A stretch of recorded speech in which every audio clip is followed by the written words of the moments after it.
Licence please. मैं professor Nazrul Hasan, atomic research centre से। मेरे बच्चे की तबीयत अचानक खराब हो गई है। मेरी बीवी का अभी फोन था, मुझे फौरन घर पहुंचना है। प्रोफेसर साहब, वो फोन मैंने ही तुम्हारी बीवी से करवाया था, जो अब हमारे कब्जे में है। और ये पुलिस हमारी है और ये गाड़ियां भी हमारी हैं। अगर खैरियत चाहते हो तो अपने आप को हमारे हवाले कर दो।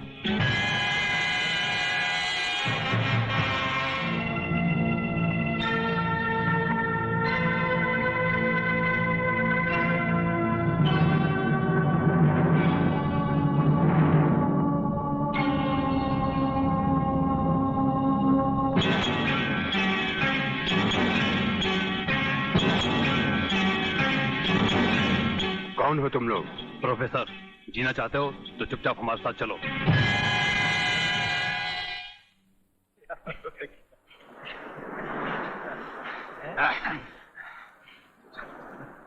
जल्दी आइए, आप लोग समझाना चाहिए, जल्दी करिएगा।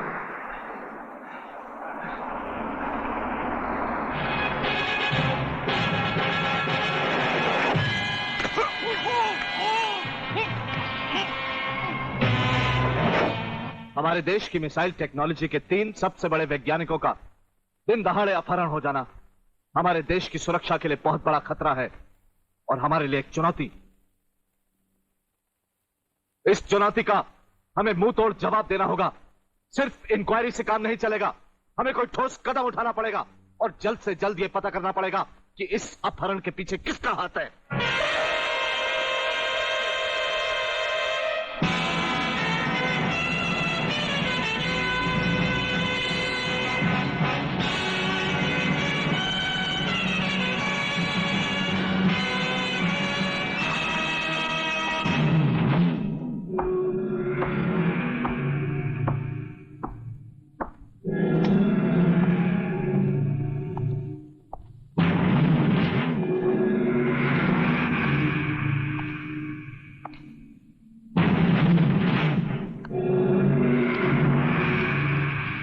डॉक्टर विजय रेड्डी, प्रोफेसर नजरुल हसन और प्रोफेसर रंगास्वामी, हिंदुस्तान के मशहूर वैज्ञानिक।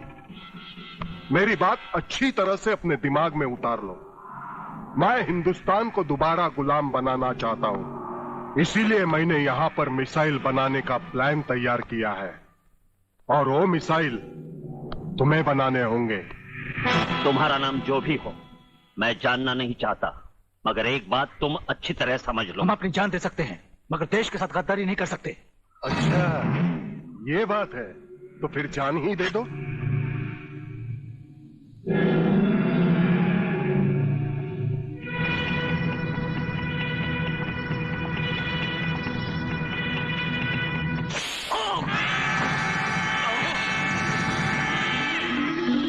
अब आपका क्या ख्याल है प्रोफेसर नजरुल हसन? मौत का खौफ दिखाकर तुम हमें खरीद नहीं सकते। मैं इस मुल्क का एक जिम्मेदार साइंटिस्ट हूं और एक सच्चा मुसलमान भी।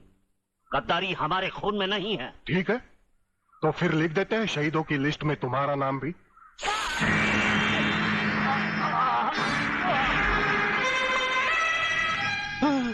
नहीं नहीं, मुझे मत मारो, मुझे मत मारो। मैं तुम जो कुछ भी कहो मैं करूंगा। तुम सिर्फ हमारे लिए मिसाइल्स बनाओगे। मैं मिसाइल्स तो बना सकता हूं, लेकिन उसके फ्यूज टेक्नोलॉजी के बारे में मुझे जानकारी नहीं है। कौन जानता है उसके बारे में? प्रोफेसर खुराना, जो इन दिनों लेटेस्ट मिसाइल फ्यूज टेक्नोलॉजी की जानकारी के लिए फ्रांस गए हुए हैं। उनके अलावा इस देश के किसी भी साइंटिस्ट को इसके बारे में कुछ नहीं मालूम। तुम मिसाइल्स बनाने का काम शुरू कर दो। डॉक्टर खुराना की वापसी का इंतजार मैं करूंगा।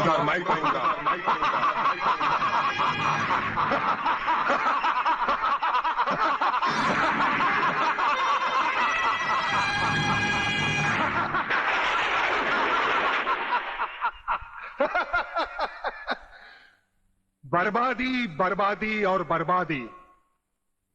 जिस देश में ऊपर से नीचे तक लोग अपने स्वार्थ के लिए जी रहे हो, उस देश का भविष्य बर्बादी के सिवा और क्या हो सकता है? जिन गधों को एक साथ मिलकर रहना भी नहीं आता, उनको आपस में लड़ाकर तोड़ देना ही बेहतर होगा। मेरा नाम प्रलयनाथ गुंडा स्वामी है। आने वाली 15 अगस्त को इस देश में मैं ऐसा प्रलय लाऊंगा कि आजाद हिंदुस्तान को गुलाम बनाना एक चींटी मारने के बराबर होगा। और गुलामी का मतलब है हमारा हुकूमत। और इसीलिए तो हम इस बार पहले से ज्यादा खतरनाक और लेटेस्ट हथियारों की पूरी स्टीमर लेकर आए हैं, जिससे कि आप इस देश में आतंक फैला सके। Thank you mister Tom. और उन हथियारों और खतरनाक बमों को हमारे सारे राज्य में फैलाने के लिए हमारे ये एजेंट भी मौजूद है जो बहुत खतरनाक है। क्यों डैडी? हाँ बेटे, कर देते हैं 2-3 महीने में पूरे हिंदुस्तान में नए हथियारों का हंगामा। No problem. प्रॉब्लम है सर। सबसे बड़ी प्रॉब्लम सॉल्व करना अभी बाकी है। आपकी तारीफ। पुलिस ऑफिसर सत्यवादी दुबे, मगर यह सिर्फ नाम का ही सत्यवादी है। इसका काम तो बस पूछो ही मत। यूं समझो कि पगार सरकार की खाता है, लेकिन काम हमारा करता है, वो भी पूरी वफादारी के साथ। ओह, फिर क्या प्रॉब्लम है मिस्टर सत्यवादी दुबे? सर मेन प्रॉब्लम है डीआईजी रुद्र प्रताप चौहान। उसके होते हुए हमारा कोई भी काम मुमकिन नहीं। नामुमकिन को मुमकिन करने का दूसरा नाम रुद्र प्रताप चौहान है वागले। मेरे जीते जी प्रलयनाथ का कोई भी काम होना इम्पॉसिबल है। तुम खबरीलाल को इत्तला कर दो, उनकी हर चाल पर कड़ी से कड़ी नजर रखे। डीआईजी साहब, दुश्मन के साथ साथ अपनी सेहत पे भी जरा कड़ी नजर रखिए। नाश्ता तैयार है, कल की तरह भूल मत जाना जो बिना नाश्ता किए ही ऑफिस चल दिए थे। अरे मैं भूल गया तो क्या हुआ, तुम तो नहीं भूलती ना। अरे तुमने तो ऑफिस में नाश्ता भेज दिया था। अरे भाई, हमारे साहिबजादे कहाँ हैं? 2-3 दिन से दिखाई नहीं देते। एग्जाम्स आ रहे हैं ना, दिन रात पढ़ाई में लगा रहता है। अरे भाई, पढ़ाई तो हमने भी की, लेकिन ऐसी पढ़ाई कभी नहीं देखी। न खाने का होश न पीने का। उसको आपकी तरह पुलिस ऑफिसर नहीं बनना है, उसे बनना है पायलट। और पायलट बनने के लिए पढ़ाई में ध्यान देना बहुत जरूरी है। अच्छा जी, इसका मतलब ये है कि पुलिस ऑफिसर बनने के लिए पढ़ाई लिखाई की जरूरत ही नहीं है, ऑफिसर यूं ही बन जाते हैं, यही कहना चाह रही हैं ना? अभी जाकर देखता हूँ आपके साहबजादे पायलट साहब कैसे हवाई जहाज उड़ा रहे हैं।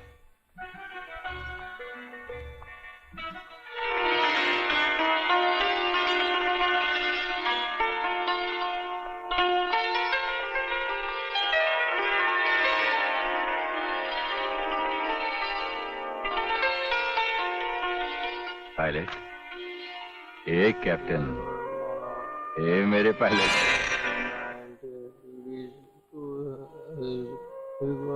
अरे उठ। Good morning daddy. Good morning son. ये भी कोई तरीका है बेटे? ऐसी पढ़ाई तो हमारे साथ पुश्तों ने कभी नहीं की। यही तो हम भी इसे कई बार समझा चुके हैं अंकल, कि आखिर पढ़ाई की भी कोई हद होती है। नहीं यार, मैं भी यही कहना चाहता हूं। अरे पायलट तो मेरे अंकल मरून सलीम खान, वल जहांगीर खान, वल अकबर खान भी बने थे, मगर पढ़ाई से ज्यादा उनका ध्यान दूसरी चीजों में रहता था। अब आप ही बताइए अंकल, आप एक डीआईजी हैं, क्या आपने भी पढ़ाई किया? मेरा मतलब, देखो बेटे, पढ़ाई लिखाई बहुत जरूरी है, लेकिन सेहत का भी ख्याल रखना चाहिए ना। उठो, नाश्ता करो, चलो। बाय लोग। समझे मिस्टर किताबी कीड़े? अरे संजू, किताबों की ये बोरिंग दुनिया को छोड़ और हमारे साथ रोमांस की रंगीन दुनिया में चल। पिक्चर की टिकटें लाया हूं यार, और वो भी श्रीदेवी की सेक्सी फिल्म। बाथरूम के 2-2 सीन है यार, मजा आ जाएगा। अबे, श्रीदेवी की हो या माधुरी की, सेक्सी या सोशल, मुझे कोई फिल्म देखनी नहीं है। चलना यार, चलना यार। अरे मैं कहता हूँ निकलो यहाँ से, निकलो, गई तुम्हारी टिकट भाड़ में। रोज आ जाते सुबह सुबह मेरा। चलो ना, खुद पढ़ते ना मुझे पढ़ने देते। सेक्सी फिल्म देखेंगे, पढ़ाई करियो, सेक्सी फिल्म देखो। हेलो संजू बाबू, मैं संध्या जी का नौकर राम लखन बोल रहा हूँ। संजू बाबू, संध्या जी बेहोश हो गई हैं। क्या? हाँ, और उन्हें अग्रवाल नर्सिंग होम में भर्ती किया गया है। Agarwal nursing home?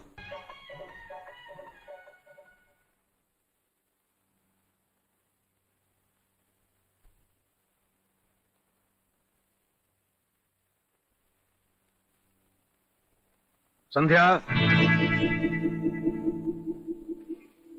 कहां गई थी? अरे मैं पूछ रहा हूं, कहां गई थी? अरे बोलती क्यों नहीं? ओहो, इतना चिल्ला क्यों रहे हो? भूल गए आज सोमवार है। बेचारी का मौन व्रत है। मंदिर गई थी पूजा करने।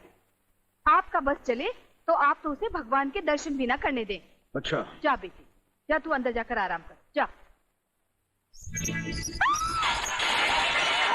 अरे क्या हुआ बेटी? मम्मी मम्मी वो चूहा। बोली बोली बोली बोली, देखा टूट गया तुम्हारी लाडली बेटी का सोमवार का मौन व्रत। अब मैं अपना मौन व्रत तोड़कर इसके संडे के मौन व्रत की प्रेम कहानी तुम्हें सुनाऊं। प्रेम कहानी? जानती हो इसने अपने बॉयफ्रेंड से मिलने के लिए कितना बड़ा ड्रामा किया। ड्रामा? जी हाँ ड्रामा। अग्रवाल नर्सिंग होम में बेहोशी का नाटक करके भर्ती हो गई और वहां के स्टाफ को पैसे खिलाकर अपने दोस्तों को बुलाकर नाच गाना किया। पूछो अपनी लाडली। अरे है? इसे शादी की हथकड़ी पहनानी पड़ेगी। सर खबरीलाल आपसे मिलना चाहता है। अंदर भेजो उसे। Right sir. तुम अंदर जा सकते हो।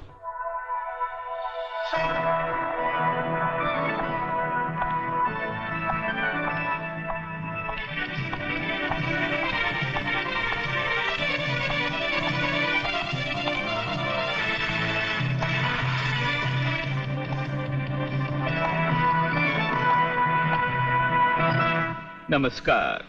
नमस्कार। क्या खबर लाए हो खबरीलाल? आज के मुख्य समाचार ये हैं कि प्रलयनाथ गुंडा स्वामी का दिल्ली का एजेंट हथियारों की पेमेंट के लिए सोना और डॉलर्स लेकर आज रात शहर पहुंच रहा है।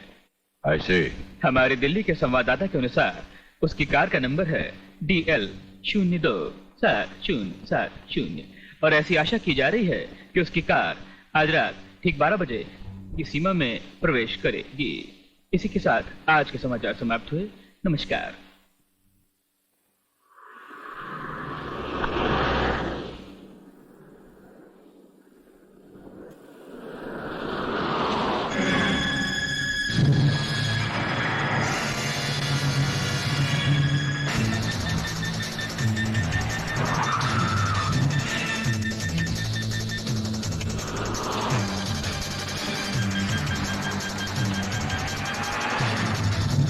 पीछे पुलिस है, जल्दी चला।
वागले सर, अपनी जान की कुछ तो परवाह किया करो। आप ही ने तो सिखाया सब ट्रेनिंग कॉलेज में। आप जैसा एक जिंदा रहेगा, हमारे जैसे हजारों तैयार होते रहेंगे। और आपके सिवा मेरा है कौन इस दुनिया में। I am proud of you. Thank you sir. Jeevanlal Tandel, तुम्हारी सरकार किसके बलबूते पर बनी? आपके, प्रलयनाथ जी, आपके बलबूते पर। तुम होम मिनिस्टर किसके दम पर बने? आपकी मंजूरी के बिना इस राज्य में मिनिस्टर का पोर्टफोलियो कौन संभाल सकता है? ये सब आपकी ही कृपा है प्रलयनाथ जी। अच्छा, फिर वो खाकी वर्दी वाला रुद्र प्रताप चौहान इस खेत की मूली है? उसने हमारा सोने चांदी का धंधा बंद करवा दिया। हमने गुस्से का घोट शराब में मिलाकर पी लिया। उसने हमारे जुए खाने, शराब के अड्डे, जिस्म फरोशी के धंधे सब चौपट कर दिए। मैंने अपने गुस्से को आंखों की लाले में लाके डुबो दिया। यह सब तो मैंने बर्दाश्त कर ही लिया, मगर मेरी जिंदगी के आखिरी मकसद को नाकाम करने की उसकी कोई भी कोशिश अब मैं बर्दाश्त नहीं कर पाऊंगा। मुझे 24 घंटे के अंदर उसकी ट्रांसफर चाहिए। क्षमा कीजिए प्रणयनाथ जी, ये कदाचित नहीं हो सकता। मैं हाई कमांड से भी इस मामले में चर्चा कर चुका हूं। रुद्र प्रताप का ट्रांसफर असंभव है। जो संभव होता है उसे हम जैसे सत्यवादी पुलिस ऑफिसर की मदद से गुंडा स्वामी आप संभव कर सकते हैं। क्या मतलब? मतलब है रुद्र प्रताप की मौत। मगर तुम तो आज तक यही बकते आए हो कि ना ही कहीं वो अकेला जाता है और ना ही निहत्ता। मगर अब ये भी बकता हूं कि वो एक जगह अकेला भी जाता है और निहत्ता भी। या! या! या! अरे लगाम खींचो खींचो खींचो। Halt halt halt. अरे वाह बेटा वाह, अब तुम परफेक्ट राइडर हो गए हो। चलो रेस लगाते हैं। मैं तुम्हें आधे रास्ते का हैंडीकैप देता हूँ, तुम आधा रास्ता पहुंचोगे, मैं यहां से स्टार्ट लेता हूँ। चलो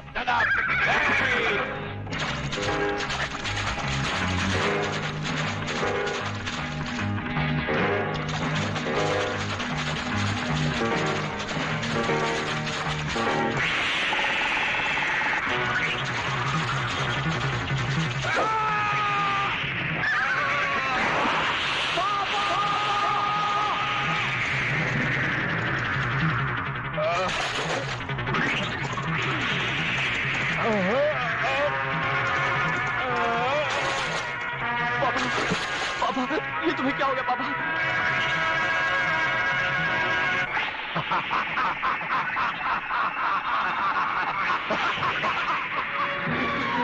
पापा, पापा, पापा।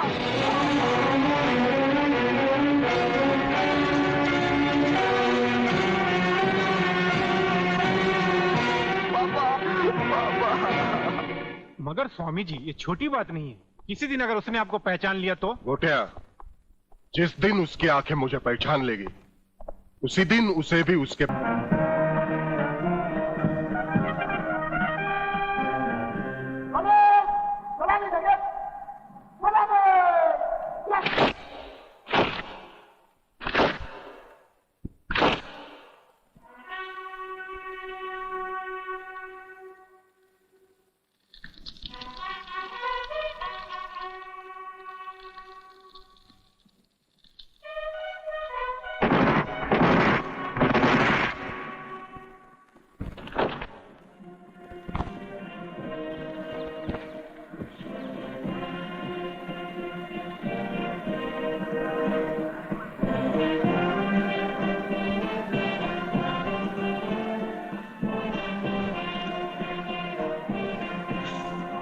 आज मिल गया एक और सच्चाई का पुजारी मिट्टी में।